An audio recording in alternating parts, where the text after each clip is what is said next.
小姐，明日就是您和陆公子大婚了。您突然说他要变心，非要大半夜翻墙来陆府偷听，这要是被发现了，明姐可就全毁了。昨夜脑子里突然出现一道声音，他自称是系统，说我只是书里的恶毒女配，命数是因婚书被换大闹，被陆家退婚，名声尽毁。陆景城会娶柳如烟，恩爱一生，我不甘心，这口恶气我绝不咽。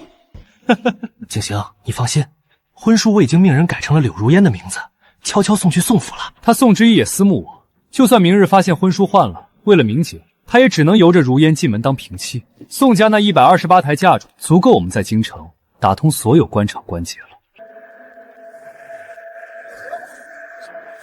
谁在外面？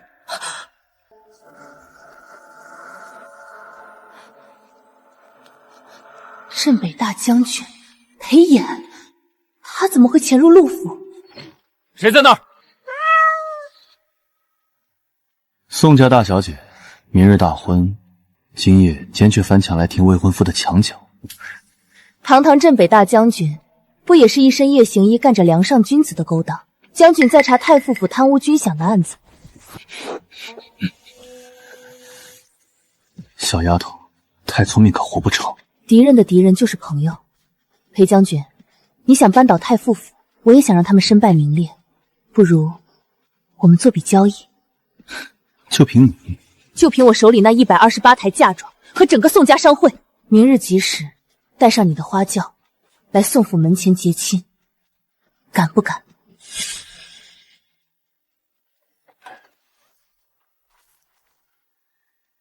不管裴炎有什么图谋，眼下嫁给他是最好的办法。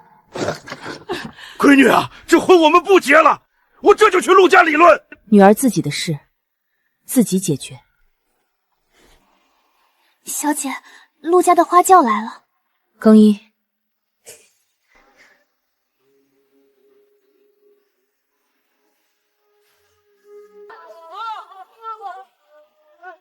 新娘子可算出来了，快请上轿吧。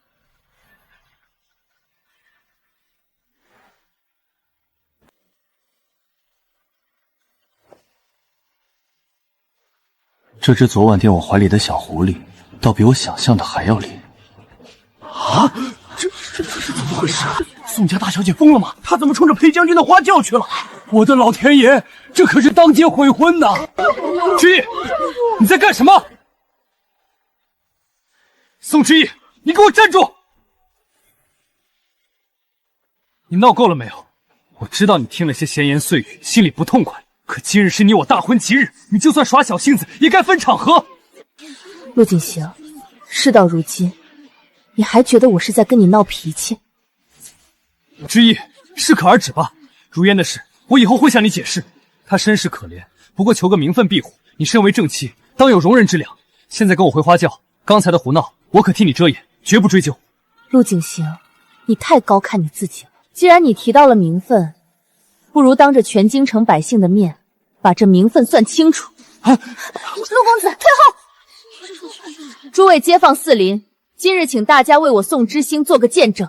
宋家与陆家早有婚约，我父母倾尽家财备下128台嫁礼，只求我嫁入陆家后相夫教子，琴瑟和鸣。可陆家昨夜送来的婚书，本该写着我宋之言名字的地方，却赫然写着别人，这上面写是柳如烟3个字。柳如烟，不就是记住陆家的才女吗？迎新娘子婚书上却写别的女人，书香门第也干这种事儿？骗着宋家嫁妆，还想让别的女人顶正妻名分，太下作了！宋之意，你疯了！快把婚书给我放下！给我拦住他！你敢做，还怕别人说吗？你纵容好友篡改婚书，拿我的终身大事当儿戏，在你眼里，宋家不过商贾下贱，任你轻贱欺辱，我都只能咽下恶气，乖乖给你当钱袋子，对吗？你血口喷人，那只是下人写错了名字，休要在这里败坏我陆家门风。下人写错，这上面用的是极贵的徽墨，字迹刚劲，笔锋张扬。陆公子，要不要我现在请几位字画行先生来验一验，这究竟是哪个下人的笔迹？误会，这都是误会。宋姑娘，切莫冲动，有话好好说。今日是你与景行兄大喜的日子，莫要因底下人的一点小过错，伤了两家和气。底下人的过失？正是。试写婚书的管事昨夜贪贼，老眼昏花，竟将礼单上柳家表妹的名字误抄进婚书。景行兄忙于宾客，一时未查。陆家管教不严，可你怎能凭一张写错的纸就断言景行兄骗婚？女子名节重于天，你今日当街悔婚，痛快是痛快，可京城只会说宋家嫡女不识大体，善妒不能容人。你不顾自己，也不顾宋家百年商行的声誉吗？现在收起婚书，随景行兄回去，刁奴自会重罚。若闹出退婚手纹，今后哪家清白门第敢聘你？谢公子言之有理，不过是下人写错，何至于当街悔婚？自古女子出嫁从夫，一点容忍之量都没有，如何管理后宅？哼，商贾之家终究少了教养。陆公子清流门第肯娶她，已是大恩。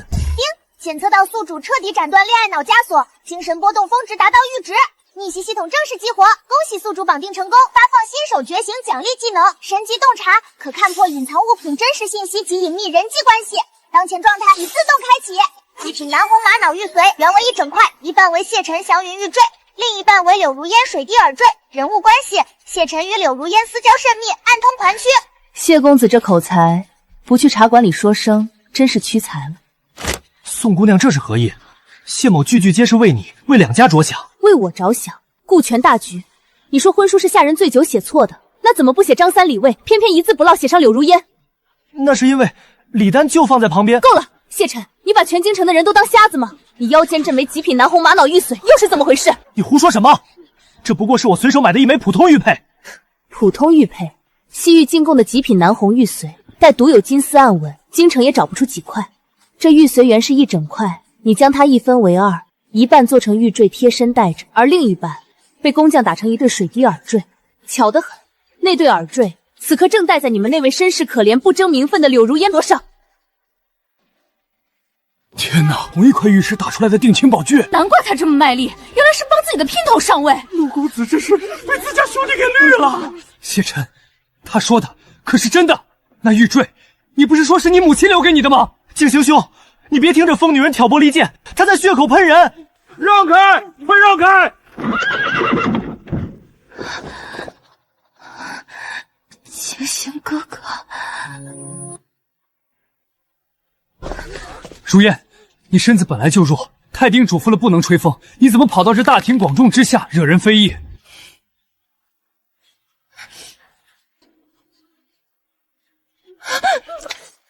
姐姐，如烟，你这是做什么？你快起来！你何错之有？凭什么给他下跪？景行哥哥，你别拦我，让我把话说完。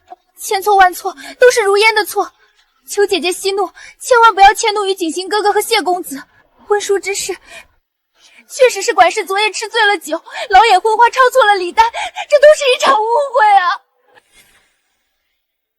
姐姐是商贾大家出身，从小金尊玉贵，自然不懂我们寄人篱下之人的苦楚。如烟出身卑微，命如草芥，怎敢对姐姐的正气之威有半分僭越？如烟与景行哥哥只是高山流水，惺惺相惜，我们发须情，止乎礼，绝没有半点对不起姐姐。至于谢公子那枚玉佩，更是无稽之谈，姐姐怎可凭空污人清白？高，实在是高，抬高我，贬低他，再把铁证说成污蔑。若换作从前的宋之如，怕是早已百口莫辩。姐姐若还是容不下我，如烟这边绞了头发，去城外尼姑庵做个姑子，此生再不踏入京城半步。只求姐姐原谅景行哥哥，不要当街退婚，毁了陆家百年清序。只要姐姐肯上花轿，如烟哪怕进门端茶倒水，做最下等的通房丫头，甚至无名无分伺候姐姐和景行哥哥一生，也心甘情愿。求姐姐高抬贵手，给如烟一条活路吧！这柳家小姐也太可怜了吧！堂堂才女，竟被逼得要去做妾。男人三妻四妾本就天经地义，人家连名分都不争了，宋家大小姐还板着脸，真是一点容忍之量都没有。上古之家就是铜臭味，哪懂妇德？陆公子清流门第肯娶她，他就该烧高香了。把人逼成这样，真是心肠歹毒。若是进了家，陆家后宅还不得鸡犬不宁？宋之义，你闹够了没有？如烟本就体弱多病，你不仅当街羞辱她，逼她下跪，还编造谎言污蔑她和谢兄的清白。她连名分都不要了，只想留在我身边，你却还如此咄咄逼人，非要将她逼上绝路才罢休吗？我陆景行真是瞎了眼，当初怎么会觉得你温婉贤淑？你简直恶毒至极！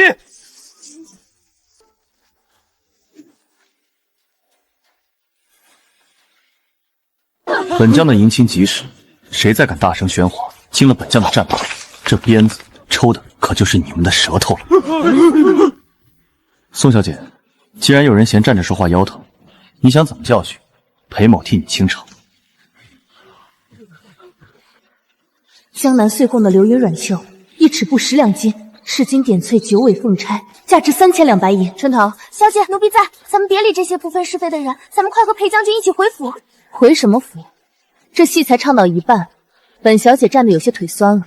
去，到后头的嫁妆队伍里，把我那把紫檀木的太师椅搬过来。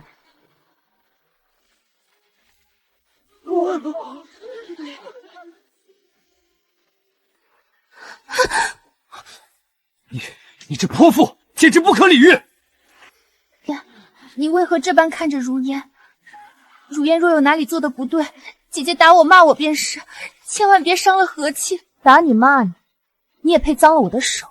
我只是在欣赏柳妹妹今日这身行头，还真是煞费苦心。宋之意，你还要胡搅蛮缠到什么时候？如烟连首饰都不敢戴，只穿素衣来求你，你竟还出言讥讽！素衣不戴首饰，既然陆公子眼瞎，那今日我就替你好好看看。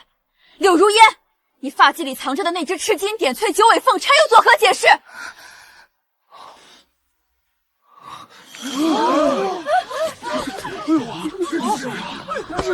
九尾凤钗，那可是正妻才能用的规制啊！大周律法，妾室若敢僭越九尾凤钗，是大逆不道，严重了要吃板子。不是的，姐姐看错了，这只是一只普通簪子。普通簪子，他用宫廷掐丝工艺，凤尾嵌9颗东海红玛瑙，凤眼缀百年南珠，整个京城独此一份。因为它是我宋家珍宝阁上月出的镇店之宝，标价3000两白银。半个月前，陆府管家打着给少夫人添妆的旗号，连欠条都没打，强行拿走，我以为是给我的，没想到。陆景行，你拿我宋家的铺子献殷勤，拿我宋家的银子讨好表妹也就罢了，可你们不该让一个口口声声甘愿为妾的女人，带着该属于正妻的凤钗到我面前哭穷叫冤。还有这件月白大裙，江南岁贡的流云软缎，1尺布10两金。你出身卑微，却穿贡吊，带3000两凤钗，像我这商女哭穷，这就是你所谓不争名分。一个通房丫头，穿贡品软缎，带正妻凤钗，好大的排场！嘿，原来是表面一套，背后一套的狐妹子。拿人家的钱买正妻凤钗，还跑到正主面前装可怜，真不要脸！景行哥哥，我没有，我不是。柳妹妹若此刻晕下去，我便让人拿一盆滚烫参汤泼醒你。你身子弱，昂贵的流云软缎可挡不住风寒。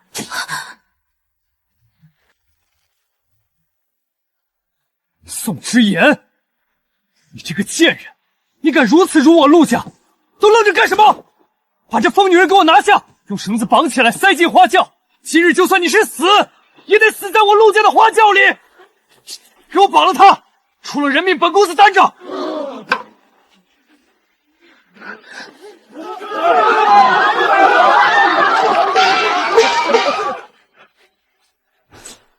保护小姐！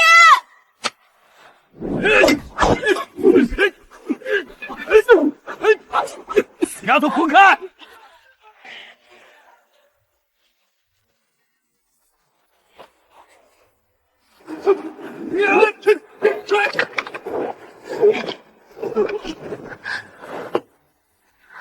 找死！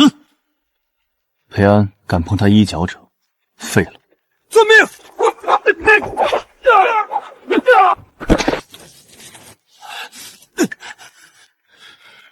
这里是当朝大将军裴衍的花轿前，谁敢放肆动武，便是惊扰军期，袭击朝廷命官。再有敢上前一步者，斩立决！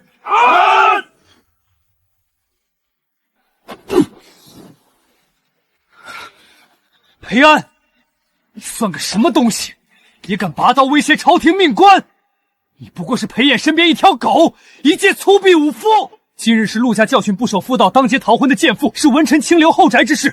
你们裴家仗着兵权，敢在天子桥下干涉太傅府家务，大秦难道已没了王法？任员武将一手遮天？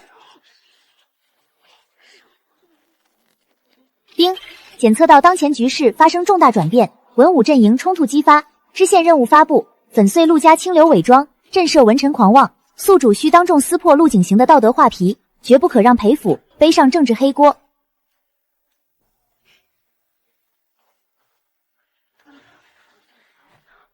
裴小将军辛苦了。多谢将军府仗义直言，陆景行，我原以为你只是凉薄自私，没想到你竟如此愚蠢无耻。一口一个文臣领袖，一口一个清流风骨，你这圣贤书怕是全读到狗肚子里去了吧？贱妇，你放肆！你当街出尔反尔，还仗着武家的事在这里利益匡后！你这等不知廉耻的商女，有什么资格评落文臣清流？清流？你纵容好友篡改婚书，又上不得台面的女人替换为你守身3年，为陆家倾尽家财的正妻，这就是清流做派。事情败露，你不悔改，反而带恶奴当街殴打弱女子，企图强抢民女，逼我咽下恶气。陆家自诩清流之首，却行偷梁换柱、骗婚诈财的男盗女娼之事，内宅龌龊被揭穿，便扯起文武之争的大皮遮丑。若大秦文臣都如你这般道貌傲然、厚颜无耻，你也配在保家卫国的裴将军面前提王法2字。宋之义，你闭嘴！这个一身铜臭味的商贾贱妇，你懂什么清流大义？你以为伶牙俐齿就能掩盖低贱出身？你除了几个肮脏臭钱还有什么？一辈子都洗不掉铜臭味。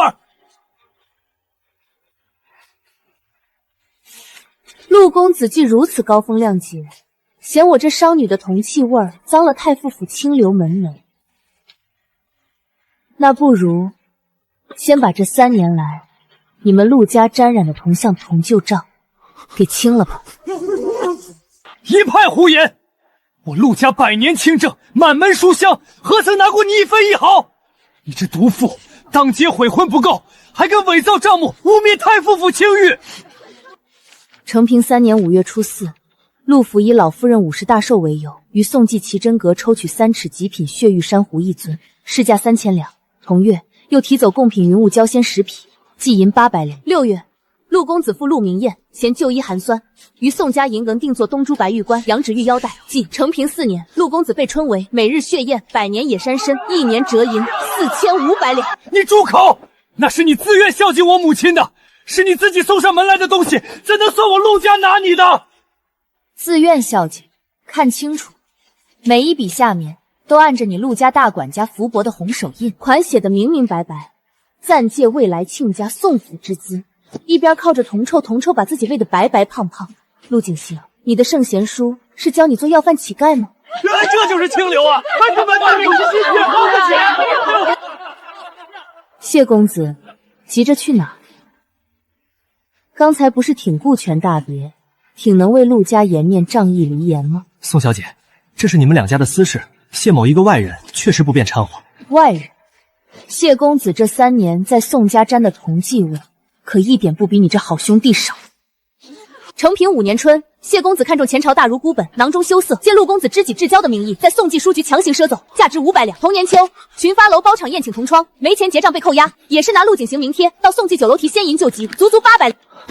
你血口喷人，斯文败类，谢某清清白白，岂会行这等龌龊之事？不见棺材不掉泪，亲笔画押，还扣着谢晨私印，白纸黑字写着待谢某日后高中必定双倍奉还。怎么，功名还没考上，记性先被狗吃了？他兄弟未婚妻的钱逛青楼，这乃夺人的耻辱！不仅吃软饭，还带兄弟一起吃。难怪刚才一个劲儿劝宋小姐别退婚，原来怕钱袋子跑了。你宋之义，你毁了我大好前程，我定要拿整个大梁给我的前途陪葬。这才只是开始。都给我住口！你这不知廉耻、忤逆不孝的毒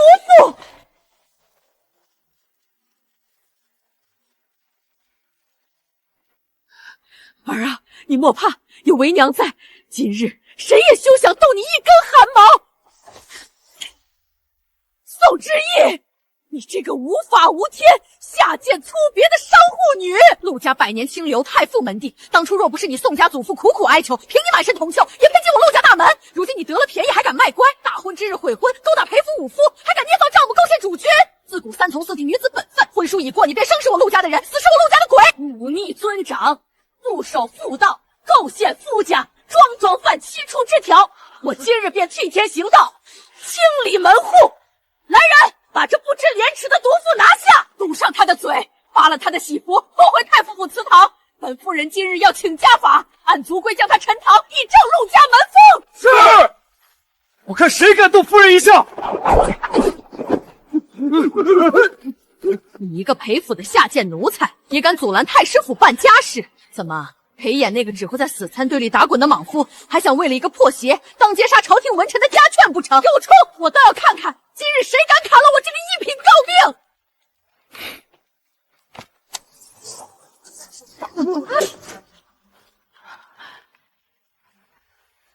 一品诰命，好一个百年清流，好一个按族规陈堂。老夫人，您口口声声嫌我商女粗毒，一身铜臼，下令陈堂前，能不能先低头看看您自己？你这毒妇又想耍什么花招？您身上这件卷子香云暗纹锦缎，是我宋家云锦阁上月贡品古品。您说穿着轻省，1文钱没付就让人送进太傅府。您头上这副极品珠翠头面，是我宋家铺子镇店之宝。您以未来婆母替儿媳保管为由强行拿走，甚至您手里这根镶猫儿眼宝石的龙头拐杖，也是去年做寿时逼我宋家大掌柜花3000两从西域商队买来孝敬您的。天哪，从头到脚全是宋小姐的钱！拿人家的钱摆诰明夫人的谱，如今还要把人家陈堂，这陆家是土匪。拐杖都是讹来的，还敢嫌人家同辈，真是又当又立。你这满口喷粪的贱人，这些都是你心甘情愿孝敬长辈的，是我陆家的底蕴，你们还愣着干什么？给我打死他！打死这个不知天高地厚的奸妇！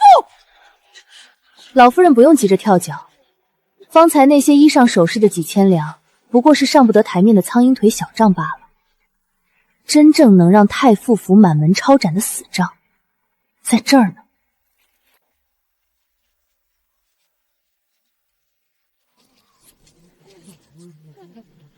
装神弄鬼！你这满嘴谎言的商女，以为随便拿个破盒子就能吓住我太傅府？就算你说出天花乱坠的借口，也掩盖不了你忤逆不孝、不知廉耻的罪过。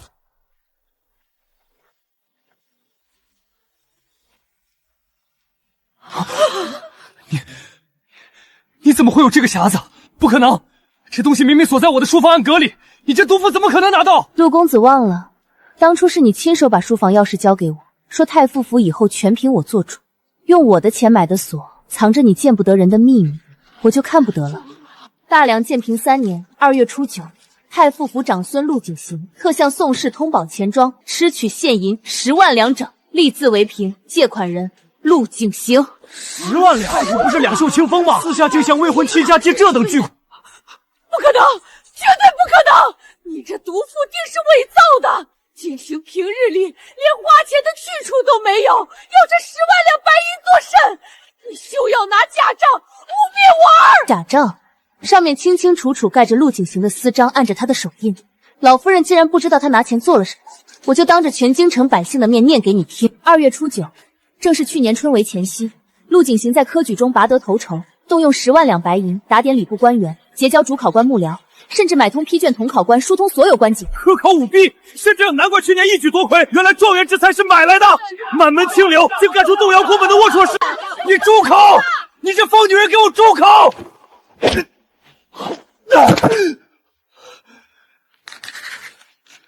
老夫人，你刚才不是要用太傅府族规将我陈堂吗？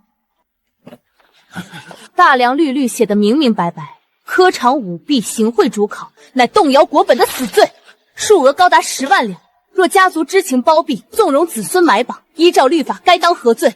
株连3族，满门抄斩。知意啊，这定是误会！你和景行青梅竹马，十里红妆都备好了，咱们可是一家人啊！有什么账目不痛快，回太傅府关起门慢慢算。10万两，陆家砸锅卖铁也还你，你千万别冲动。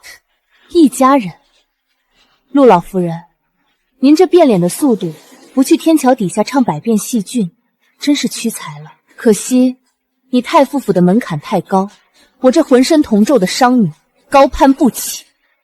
几位老伯，请上前来。宋之意，你又要耍什么花招？把借条还给我！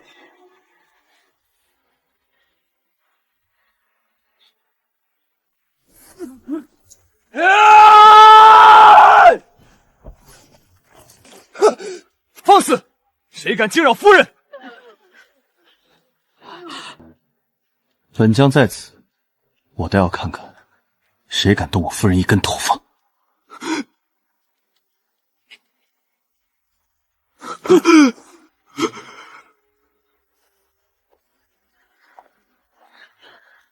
我宋之义，今日当着全京城百姓的面，以宋家商行当家人的身份立誓，将这10万两白银的债权原件无偿捐给城南慈幼局以及兵部下辖安置北境退伍残疾老兵的商云恒。宋姑娘，这可是10万两啊！你真给我们这些糙汉子？老伯，您替大梁流过血，这钱是太傅府欠天下人的，您拿着。苍天有眼呐！老夫这条胳膊是替大梁当北地弯刀砍断的。朝廷说国库空虚，伤残抚恤一拖再拖，我们这些老兵只能在天子脚下讨饭吃。可你们这些高高在上的太傅府清流，竟拿10万两白银去克靠舞弊，去买官卖官。你们喝的是我们老兵的血，吃的是前线将士的肉啊！我这蛀虫！呸！什么狗屁清流！还钱！把老兵的救命钱吐出来！还钱！把太傅府还了！别打我，不关我的事！完了，你们这些刁民！我是太傅府的一品诰命，你们敢！老夫人，省省力气吧。昨夜3大钱庄、顺天府和兵部的公文库，这10万两原件在伤兵营，底单在顺天府。明日起，由兵部替孤儿老兵向太傅府讨债。若是少了1个铜钱，你们陆家就等着大理寺的抄家灭门诏书吧。不，你把陆家的活路全堵死了！你这个恶魔！我的太傅府啊！造孽啊！丁，检测到宿主化私怨为大义，成功转移仇恨，完成隐藏支线任务，获得成就，声名远播，民间与军中威望大幅提升。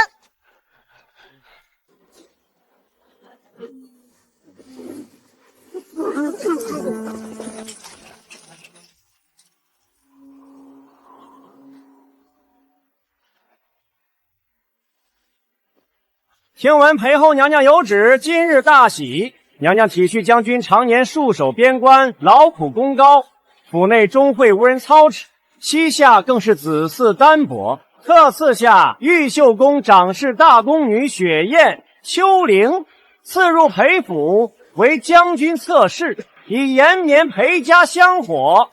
钦此。裴将军还愣着做什么？还不速速过来下马，接旨谢恩！欺人太甚！宋之义，这就是报应。皇后娘娘亲自出手，我看你还怎么张狂！商贾贱妇，有了这2个蒋家精，我看你在裴家还能得意几日？怎么，裴将军迟迟不肯过来下马接旨，莫非是对皇后娘娘的恩典不满，还是说将军自视甚高，已经不把皇家放在眼里了？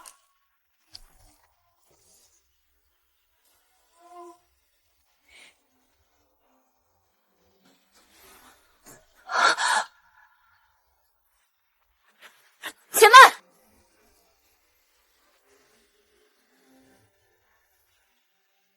这一剑若见血，就是当街抗旨。文臣与皇后议的，会立刻把将军府拖进死局。裴衍不能折在这里，我要在裴府立足，就得让他看见我有资格与他并肩挡剑。李公公，敢问公公，今日是谁的大喜之日？大胆狂徒，你算什么东西？也敢打断咱家宣读圣旨？我算什么东西？我是裴将军今日8抬大轿明媒正娶的正妻，是这将军府未来的当家主母。皇后娘娘母仪天下，向来以礼法治后宫。大梁律法明定，男子娶妻须过3书6礼，8抬大轿正门迎入方为正室。正室未进门，哪有先纳妾室的道理？再者，裴将军早已与我立下白首之约，此生绝不纳妾。公公今日带着2个莺莺燕燕，在正妻过门之日当街强塞进门，究竟是传达皇后恩典，还是践踏大梁礼法，给将军府难堪？反了，反了！你一个不知廉耻的弃妇，满口胡言，竟敢藐视皇族恩典，抗拒圣旨！咱家看你是活腻了！来人呐，宋之义彻底疯了，当街抗旨辱骂内廷总管，哪一条都够他死。裴衍自身难保，我看谁还能救他。死吧，赶紧死吧！只要他死，那128胎嫁妆就还是陆哥哥的，我才是太夫府少夫人。别碰我家小姐，你们别碰她！绝不纳妾。他行之是皇，却敢拿命替我挡下抗旨之罪。拿下！给咱家把这目无王法的毒妇当场拿下！若有反抗，格杀勿论！夫人小心！我看你们谁敢动我！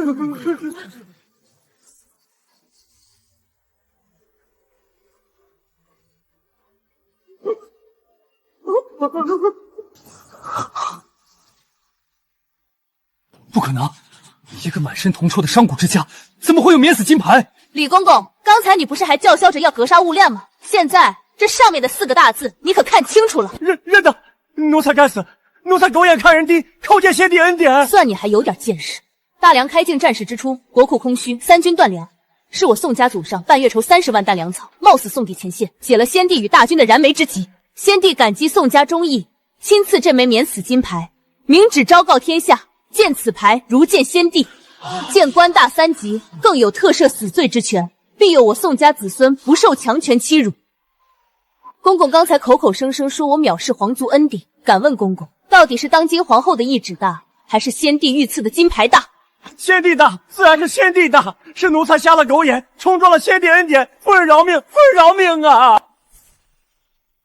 我今日与裴将军成婚，乃顺应天意的好姻缘，你却带着2个不知从哪里找来的狐妹子当街阻拦，口口声声说是皇后的恩典。我倒要问问，皇后娘娘是不是对先帝赐下的金牌不满？是不是想越过先帝，用这2个贱婢来打我宋家的脸，打先帝的脸？没有，这绝对没有，是奴才擅作主张，皇后娘娘毫不知情，全是奴才急功近利，向八戒讨好，这才假传了懿旨啊！求夫人明鉴，饶奴才一条狗命吧！免死金牌，若坐在花轿里的是宋之义，这张保命符本该是陆家的。既然是你这阉人假传懿旨，那还不快带着你的人滚出我的视线！若再敢惊扰本夫人半步，我定拿着这块阴牌亲自击响登闻鼓，去殿前问问当今陛下，这大梁天下到底还认不认先帝的规矩？是，奴才这就滚，奴才马上滚，还不快走！都瞎了眼吗？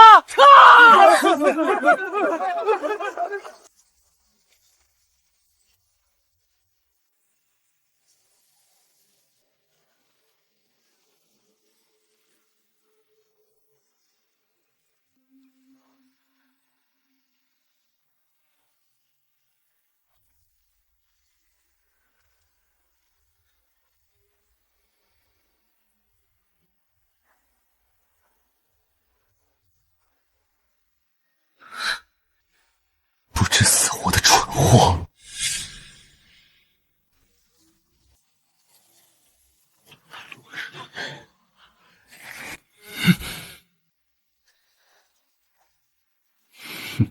杀吧，快动手吧！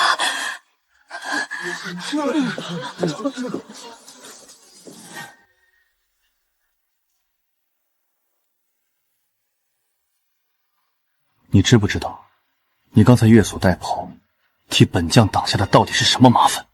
知道，是皇后的试探，更是套向将军府脖颈的一道枷锁。今日大喜，皇后偏在这时辞妻，明面是恩典，实则是安插进眼线。那领头太监还要将军下马接旨，居心叵测。将军若接，就是当着全京城的面让他们把毒刺扎进府；若不接，明日御史台的折子就会告你恃才傲傲，拥兵四众，进退都是死局。所以呢，你觉得你有资格替我本将破这个局？我不是觉得，而是我已经做到了。我用先帝御赐的免死金牌压下皇后懿旨，从头到尾禁军没碰将军府半片七角，裴府未动一兵一卒，将军也没有沾上抗旨之名。这个死局我替你解了。将军要娶我过门，即应了我的契约，与我过门，我宋之义就绝不是只会躲在男人身后求庇护的菟丝花。这便是给你的投名状。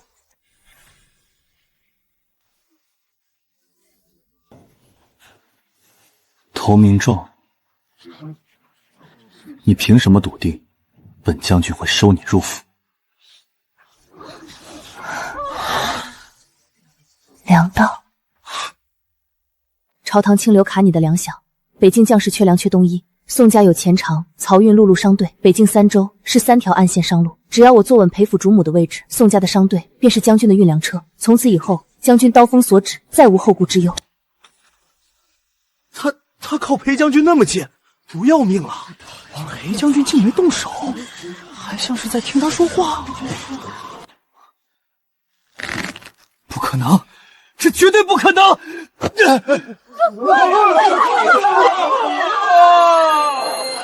宋之义，你这个水性杨花的贱人！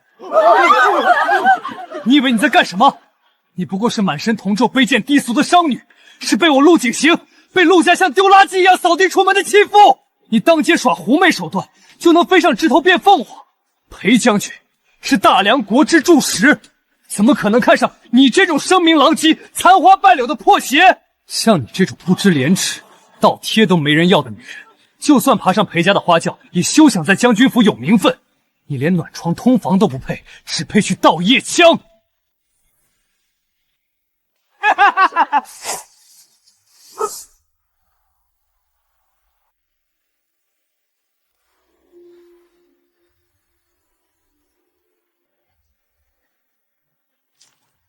你刚才说谁是破鞋，让谁去盗夜场？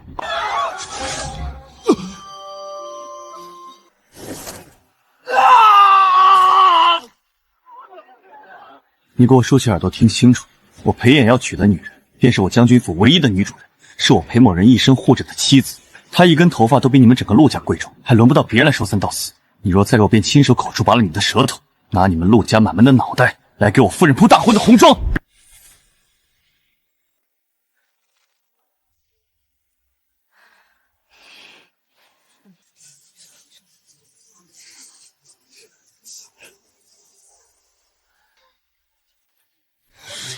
裴将军，请您高抬贵手息怒啊！景行哥哥他只是一时情急，并非有意冒犯将军。姐姐她若是心中有气，如烟愿意受罚，只求将军千万不要伤了和气。如烟这厢给将军赔不是了。哪来的贱妇，也敢在本将面前搔首弄姿？滚开！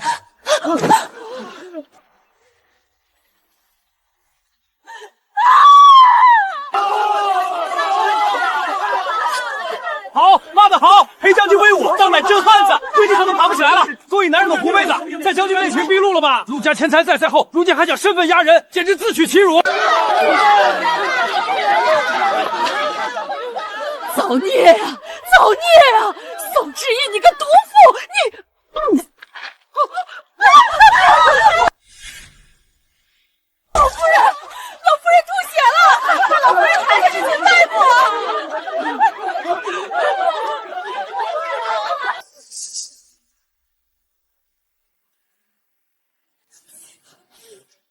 诸位街坊四邻，京城父老，今日之事，是非曲直，想必大家已看得分量。陆家自诩百年清流，书香门第，却干出背信弃义、偷梁换柱、骗婚商女、贪墨钱财的龌龊勾当。事发之后，不仅毫无悔改之意，反而妄图以权势压人，以家法构陷。这等男盗女娼、毫无底线的虎狼之窝，我宋之言不屑踏入半步。一个商贾女子，竟能把陆家剥得体无完肤，好胆魄！从前是我宋之儿瞎了眼，错将榆木当珍珠，但上天有眼，不绝我宋家之路。今日这换嫁乃是天意，我宋之一在此对天立誓，从今往后，我与陆景行恩断义绝，桥归桥，路归路，死生不复相见。恩断义绝。他不是闹脾气，他是真的不要我了。之夜，不！春桃，拿火盆来。哎，奴婢这就来。快看，那是陆家祖传龙凤双玉里的凤玉，只传长房嫡媳的定情信物，还有那张借条，这是要当众撕破脸啊！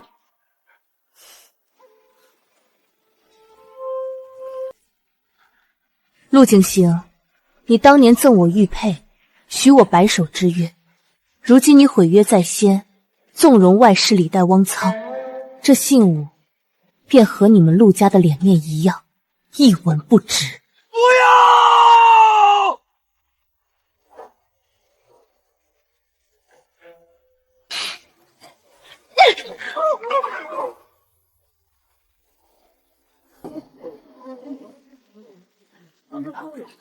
陆家门第太高，这些破烂玩意儿还给你们。检测到宿主完成物理与情感双重绝对切割，支线任务断绝孽缘已完成，宿主摆脱恶毒女配强行降智光环，命运线全面重构，奖励气运值提升，获得永久被动技能冰心诀。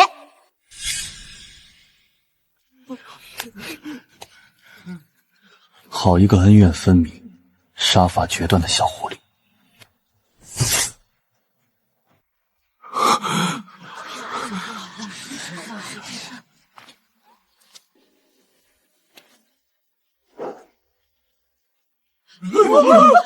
宋之意，你疯了吗？你以为他是什么好人？他不过是利用你，你敢跟他走，一定会后悔的！你这辈子都休想再进我陆家的大门！原本今日该是我赢，凭什么他还能全身而退？凭什么那只手伸向的不是我？他接了梁道这份投命状，他认了。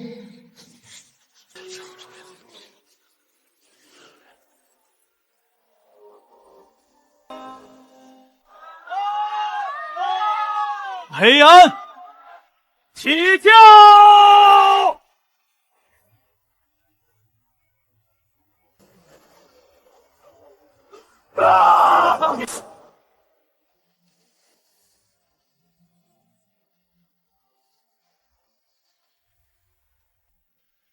坐稳了。将军也是。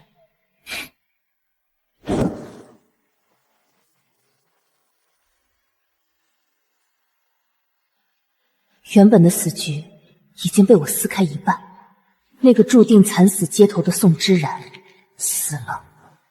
可陆家不会罢休，皇后被免死金牌打了脸也不会罢休，裴衍更不是凭梁道2个字就能拿捏的人，真正的风暴才刚刚开始。裴将军可在？将军在府中等你。宋之意，你给我回来！你在胡闹什么？他以为我在闹，可我是在嫁人，只是新郎换了一个，我没有后悔。宋之意，你敢嫁给裴衍那个莽夫，你不要后悔！之意，之意，你回来！奉我家将军之命，前来迎回夫人的嫁妆，还请陆公子行个方便。他的嫁妆凭什么给你们？陆公子这话说的，嫁妆自然是跟着新娘走。如今宋小姐已是我裴府的当家主母，她的嫁妆不进我裴府，难道还留在你陆家吗？你们裴家不要欺人太甚！这门婚日本就是我和宋之意合计行的，他临时反悔，那是他不守妇道。这嫁妆就算给我们的赔礼。婚书上写的是谁的名字？陆公子心里没数吗？真是不要脸！哦，原来是婚书出了问题。我呸！不要脸的东西，怕不是陆家做了亏心事儿？这是个误会。之意，你出来，我们好好谈谈。来。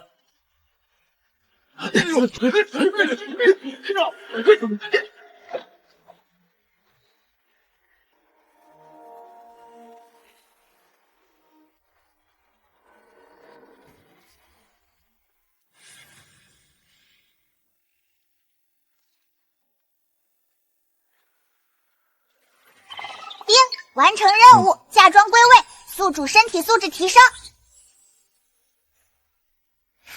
昨夜心死的瞬间，我觉醒系统，他说我只是书里的恶毒女配，命数是因婚书被换大闹，被陆家退婚，名声尽毁。陆锦当会娶柳如烟，恩爱一生，我不甘心，所以换一条路。夫人，嫁妆已全部入库。辛苦了。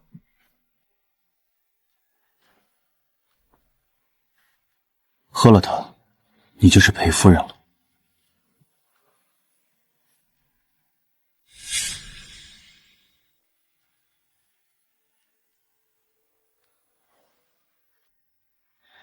我今日要去城外大营，后宅的事你自己能处理。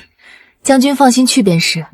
商行110号掌柜我都管得服帖，何况一个后宅。好，裴安留下，府里的人生杀予夺，全凭你做主。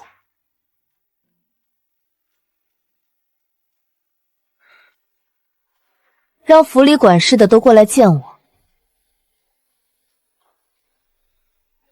老奴王有才见过夫人。夫人初来乍到，恐怕不知道咱将军府的规矩。将军府的规矩我不知道，但我宋之义的规矩很简单。账本呢？夫人，将军府不比商贾之家，府里开销大，老兵遗孤的抚恤更是个无底洞。如今账面上只剩下不到30两纹银了。听说夫人带了128台嫁妆，你什么意思？敢打我家夫人嫁妆的主意？30两。丁，神级洞察已触发，目标人物王有才，隐藏信息，利用采购军需之便，每月贪墨300两。人物关系，早年受过皇后母族恩惠，暗中传递裴府情报。王管家，这账做的倒是漂亮，只可惜你当我是吃素的。上个月才买白炭50斤，市价不过10文1斤，你寄了30文。本月给伤残老兵打制冬敷，用的明明是下等黑心棉，你却按上等松江棉结账。夫人，这是哪里的话？老奴在裴府操劳10几年，没有功劳也有苦劳。你一个浑身铜臭的商贾女子，刚进门就想拿老奴开刀立威，我不服。等将军回来，老奴要亲自去告状。拿你开刀，你还不配？那你解释解释，为何你每个月逢5都要去城南的茶楼见一个来自成安公府的管事？你从公账上摊下来的银子，究竟是塞进了自己的腰包，还是当了买路樊，买了皇后的眼线身份？你血口喷人！裴安，裴府的规矩，失礼扒外勾结外城者，该当何罪？回夫人，按军法，杖责50，打断双腿，发配边疆。拖下去，狠狠的打，打完把他的家底给我抄了，填补公账。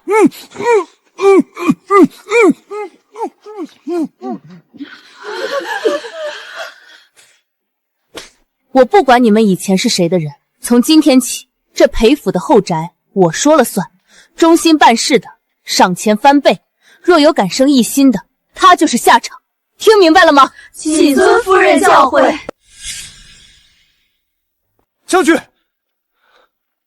户部那帮文臣又在作梗，借口今年赋税不足，把咱们北境大军的冬衣和粮草批款足足砍了70%，再过半日就是寒冬，将士们怎么熬？陆家和这帮清流是想用边关10万将士的命来逼我交出兵权。春桃，拿着我的大掌柜信物，去通知京城所有宋家商会的布庄和粮行，传我的话，3天之内给我调集10万套上松江棉衣，外加5万担陈粮，走宋家自己的私校水路，直发北境大营。夫人，10万套棉衣，这可是至少30万两白银的填补。我宋之义别的不多，就是穷的只剩下钱了。将军既然敢在长街上拔剑护我，我宋家就供得起这10万大军的粮草。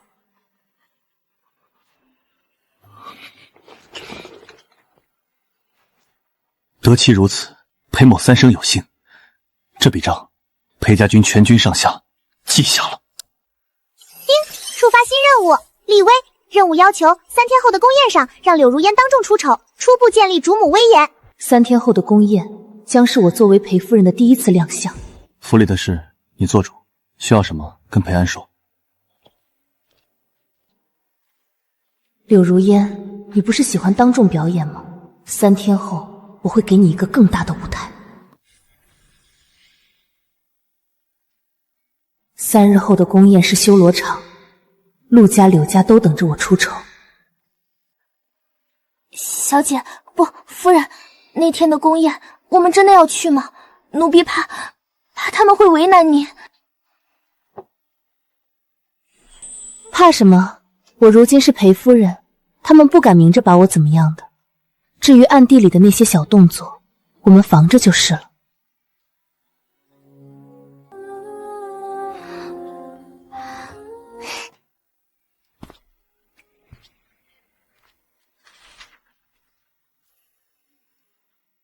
听说你在为宫宴做准备。陆家的人可能会对你不利。10万两舞弊案，陆家把大管家推出去顶了死罪，皇后在御书房跪了半宿，以朝堂不可一日无清流为由保下了陆景贤的命，但他已被革职。如今陆家只剩个空壳子。百足之虫，死而不僵。皇后保他，不过是想留一条咬我们的疯狗罢了。明日宫宴，皇后特许陆景行和柳如烟赴宴，摆明了是要在文武百官面前拿你来打我的脸。你若怕了，明日我称病，我们不去。去？为什么不去？既然他们把脸凑上来，我若不狠狠打回去，岂不是辜负了皇后娘娘的一番美意？我知道，将军可是有事吩咐？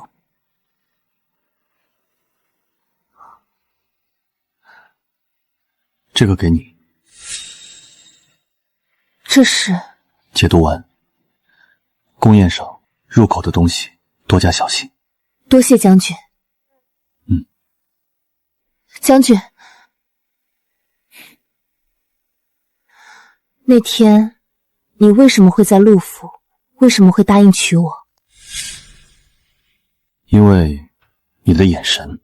什么？一开始我只是醉酒走错了路，想戏耍一下你，但你真答应嫁给我那天来找我时，眼神里没有爱慕，没有畏惧，只有破釜沉舟的决心，像一头被逼到绝境的狼。我觉得你这样的人做裴夫人很合适，不会哭哭啼啼，不会给我添麻烦。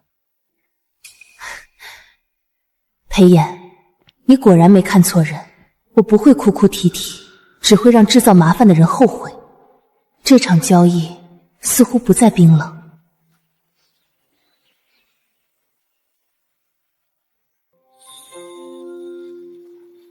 硬仗在前，但我毫无畏惧，因为我不是一个人在战斗。好戏开场了。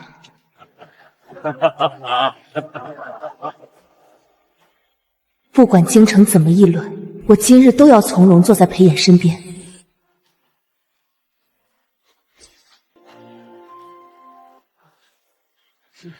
裴将军、裴夫人，许久不见。早听说宋家小姐是个妙人，今日一见，果然名不虚传。裴夫人这气度可不是一般人能有的。世子夫人过奖了。哟，裴夫人，你看，那不是陆家那对不要脸的表兄妹吗？出了那么大的舞弊丑闻，连家底都赔光了，居然还有脸来赴宴。听说是皇后娘娘慈悲，给他们留了一线生机。就是不知道这块淹死的狗还能翻出什么浪花来。小女柳如烟见过裴将军。宋姐姐，好久不见，你还好吗？我很好，倒是柳小姐，你脸色不太好，是不是最近心事太重，夜里没睡好？姐姐说笑了，我只是担心你，毕竟你和景行哥哥他……我夫人用不着你来担心，管好你自己的事。皇上驾到，皇后娘娘驾到。今日真是个好日子，不仅有这满园春色，还见证了一桩美满姻缘。裴将军和裴夫人真是郎才女貌，天作之合啊！本宫听说裴夫人多才多艺，尤其擅长抚琴，不知今日可否让我们一饱耳福？皇后是柳如烟的远房表姑，她要我当众出丑，再让京城第一才女来压我，可我不能退。皇后娘娘谬赞了，臣妇确实略通音律，只是怕技艺粗破，污了娘娘和陛下的耳朵。裴夫人谦虚了，来人，上琴。不就是弹琴吗？谁说我不会？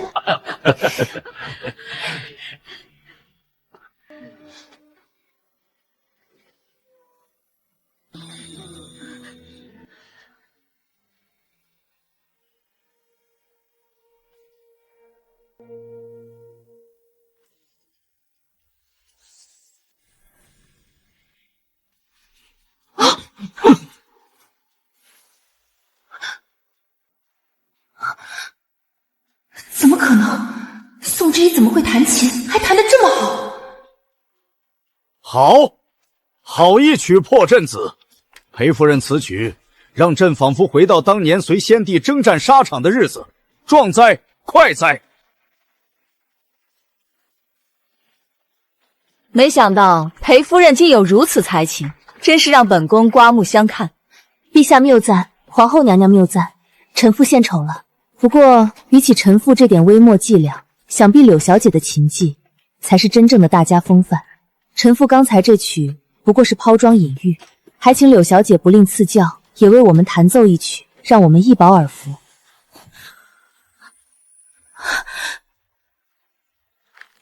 如烟，既然裴夫人有此雅兴，你便也弹一曲吧。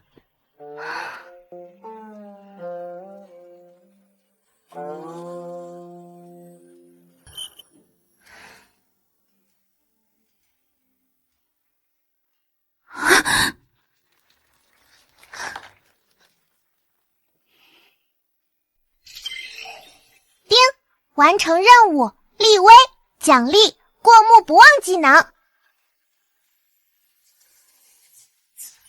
这只是第一道开胃菜，柳如烟，我们的账还没算完。你到底还有多少惊喜是我不知道的？将军以后会慢慢知道的。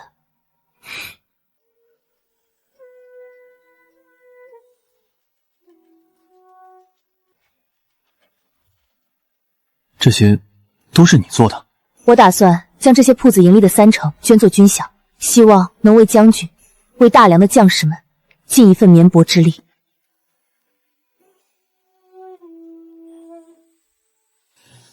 以后家里的事你说了算，外面的事我替你扛。夫人，不好了！刚才外面传来消息，说陆公子在城外别院遇刺了。人怎么样了？听说伤得很重，现在还昏迷不醒。陆家乱成一团，陆老夫人当场晕过去了。外面的人都怎么说？他们都说是裴将军派人干的，说将军为了给您出气，才对陆公子下手。别慌，先回府。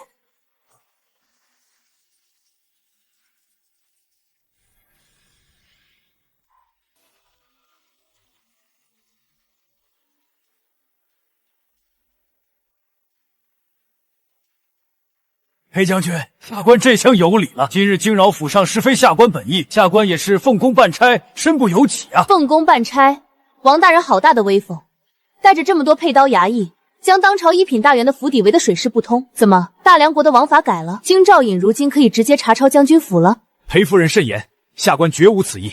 实在是昨日深夜，陆景行陆公子在城外别院遭遇数名黑衣人行刺，身中数刀，至今重伤昏迷，生死未卜。天网恢恢，疏而不漏。巡城御史当场拿住了一名没来得及逃跑的刺客，而那刺客在诏狱中熬不住刑，亲口供认，指使他去杀陆公子的人，正是镇北大将军裴炎。天哪！裴将军派人刺杀新科状元，这还用想吗？为了裴夫人呗。这陆公子以前可是裴夫人的未婚夫，夺妻之恨，加上之前长街退婚的恩怨，裴将军这是要斩草除根啊！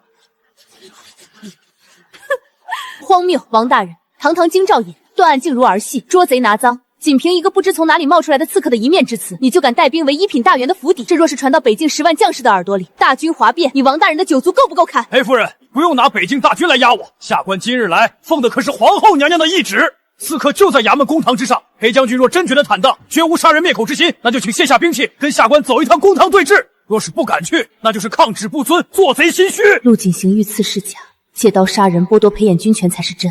如果裴衍此刻动武拒捕，明天拥兵自重意图谋反的折子就会像雪片一样飞满御书房。谁敢动我们将军？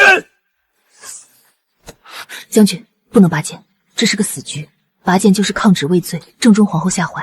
你跟我去公堂，剩下的交给我，我定要让这群跳梁小手有去无回。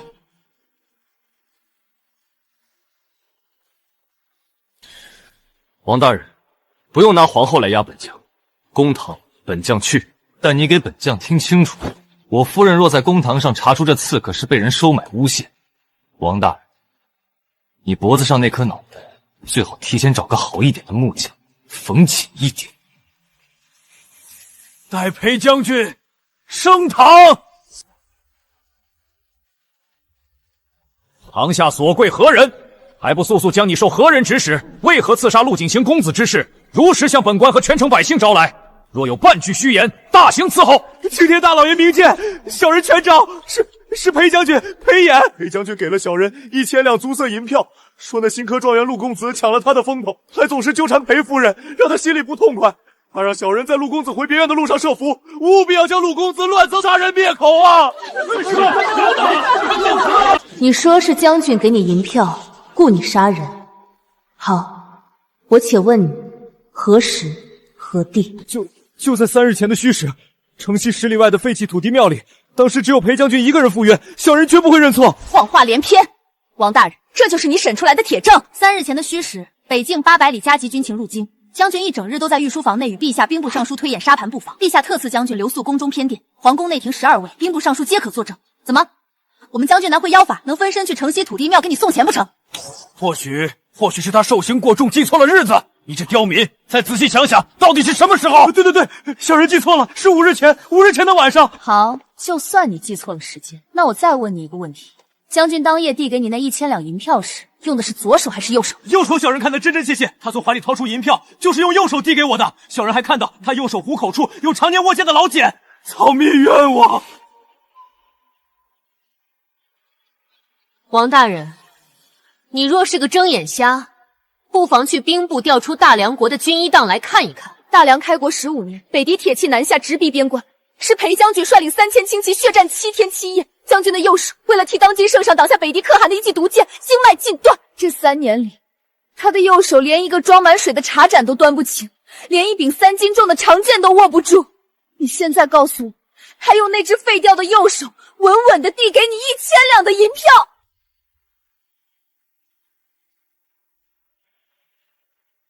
狗官，裴将军为了大梁残了右手，你们竟然拿这个来诬陷他！这刺客分明是受人指使的假货，严惩真凶，还将军清白！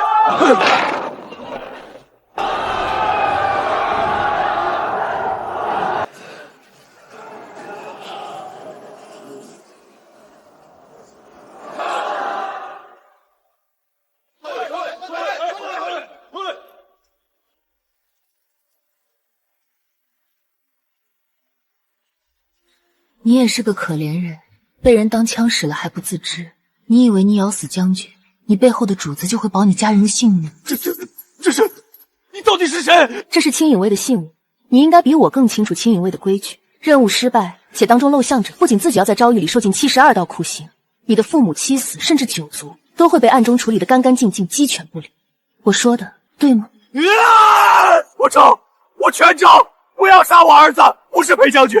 一切都是皇后娘娘母族的柳家指使我的，是他们给了我1000两，让我刺杀陆公子，只要没杀成，就故意被抓，把脏水泼到裴将军身上。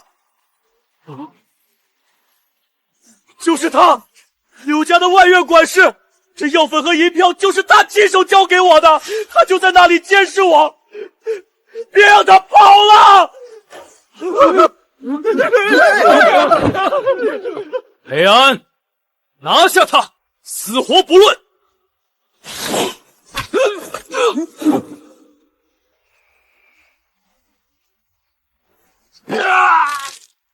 王大人，案情已然真相大白，皇后母族雇凶杀人，刺杀当朝学子，构陷国之柱主，此等谋逆大案，你这区区京兆尹的庙太小，怕是审不了，也兜不住了吧？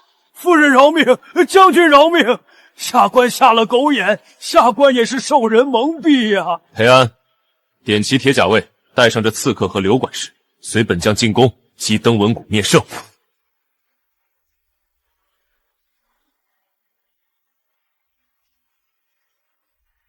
反了，真是反了！朕的皇后一国之母，竟然纵容母族在天子脚下雇凶杀人。他们今天敢构陷朕的镇北大将军，明天是不是就敢带兵逼宫，让朕退位让贤啊？陛下息怒，保重龙体啊！陛下，传朕的旨意，皇后失德，剥夺中宫俸印册宝，即日起打入冷宫。无朕旨意，任何人不得探视。柳家仗势欺人，结党营私，构陷忠良，即刻着锦衣卫查抄柳家满门，所有男丁下诏狱严审，女眷流放宁古塔，主犯秋后问斩，绝不姑息。迟疑，你来了，我就知道你心里还是有我的，你一定是听说了我的惨状，查清了真相，来救我脱离苦海的，对不对？陆景行，你太高看你自己了。我今天来只是为了确认凶手，洗清我们将军身上的脏水。至于你的死活是遭报应还是苟延残喘，与我没有半文钱关系。迟疑，我错了，我真的错了。柳如烟那个贱人是个满嘴谎言的骗子，谢晨更是个连猪狗都不如的畜生。我于此那天晚上昏迷前听到了刺客互相沟通的暗语，那口音，那腔调，根本不是雇佣的市井杀手。你说什么？是谢晨。谢晨要我假装被刺杀陷害裴将军，但那刺客是真想杀我。谢晨假借皇后和柳家的名义刺杀我，想置我于死地。刘管事不过是谢晨放出来掩人耳目的烟雾弹，他不仅要我死，还要借这步棋搞垮裴将军，他想踩着我们所有人的尸骨往上爬。去谢晨的书房，他书房正中央挂着一幅猛虎下山图，图的后面是机关暗格，那里不仅有他贪墨的假账，还有他和北狄人勾结通敌叛国的铁证。通敌叛国，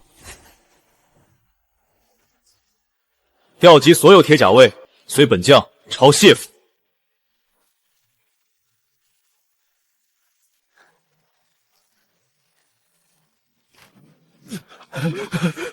慌慌张张的成什么样子？少爷，我们勾结北狄的事情败露了。什么？我们完了！留得青山在，不怕没柴烧。只要逃到北狄王庭，拿着大梁的布防图，我照样能封侯拜相。陆景行这个废物，竟然没死透，坏我大计！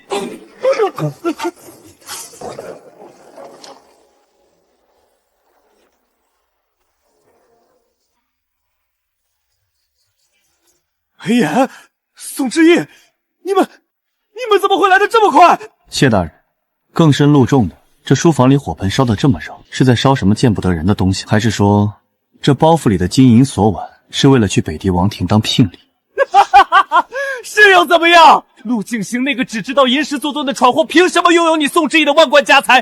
裴炎，你个只懂杀人的武夫，又凭什么位极人臣？我谢晨才华横溢，凭什么要一辈子屈居人下？既然你们今天非要逼死我，那就别怪我鱼死网破！全都出来，给我杀了他们，一个不留！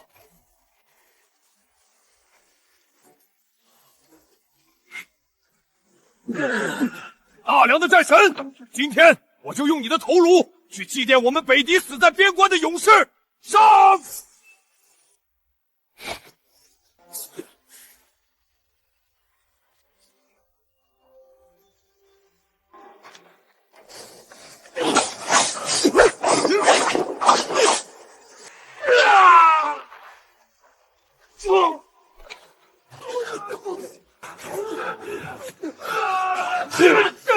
宋之义，你这个毁了我的贱人，我们一起下地狱吧！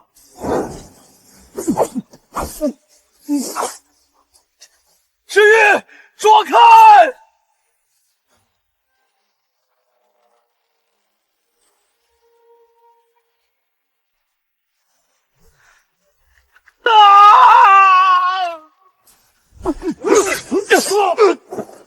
就凭你这蝼蚁，也敢碰我的女人！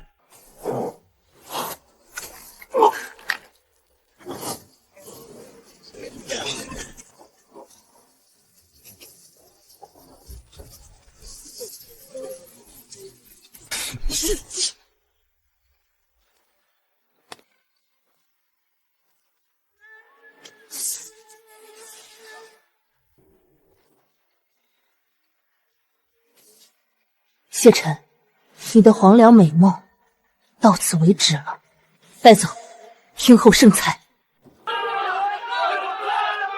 卖国求荣的畜生，去死吧！53刻已到，验明正身，斩立决。陆家虽未直接通敌，但因科考舞弊及包庇罪，被褫夺所有名爵位，全家流放岭南。之意呀，快把你的嫁妆拿来，给我爷爷娘打首饰。走快点儿！你以为你还是状元郎呢？流放岭南燕瘴之地，能不能活着走到都是个未知数，还在这磨磨蹭蹭。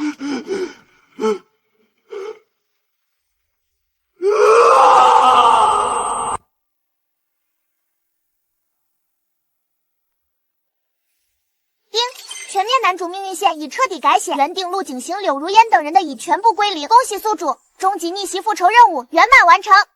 逆袭系统倒计时启动，3、2，即将解除绑定，荣幸能陪伴宿主走过这段逆风翻盘的旅程，愿宿主在属于自己的真实世界里前程似锦，岁岁平安。再见，再见了，谢谢你给了我觉醒的机会，但从今往后的路不需要剧本，不需要预知，我会自己一步一步脚踏实地的走下去。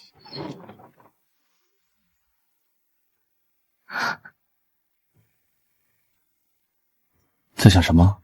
对着镜子笑得这么出声。前尘往事如过眼云烟，都已经散了。陆家也好，谢尘也罢，都与我无关了。从今往后，我只是宋之义，是镇北大将军明媒正娶的妻子。夫人这话说错了。哪里错了？从今往后，这将军府里你最大，外面哪怕是山山火海，我替你踏平；这府内哪怕是万贯家财，全由你做主。我裴炎不仅是大梁的将军，更是裴夫人的裙下之臣。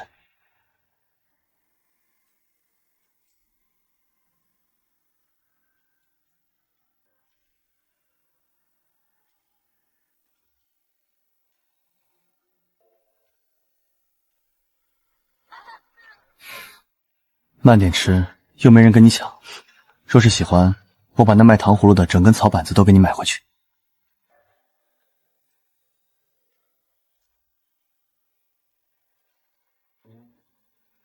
之意，放个河灯，许个愿吧。我不信命，也不再相信任何既定的剧本。我只相信我手里握着的算盘，相信我自己的能力，更相信眼前这个愿意为了我拔剑、护我一世周全的男人。愿大梁江山永固，海晏和亲。愿我与他岁岁年年，长相厮守，白头偕老。之意，这盛世繁华，这万家灯火，我裴炎陪你一起看，看一辈子。